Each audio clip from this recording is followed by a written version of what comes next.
This is how to deploy a backend on Vercel. From your dashboard, click Add New, choose Project, then go to Browse All,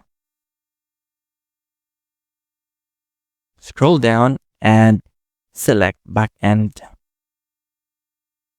Then choose a backend you want to deploy. For instance, this one, Nest.js.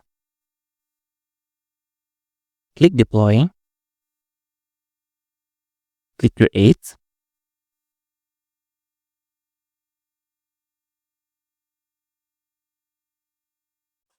and now our Nest.js backend has been deployed. You can add domain and enable speed insights, or you can go back to your dashboard and you can also see it on your repository. So this is how to deploy a backend on Vercel.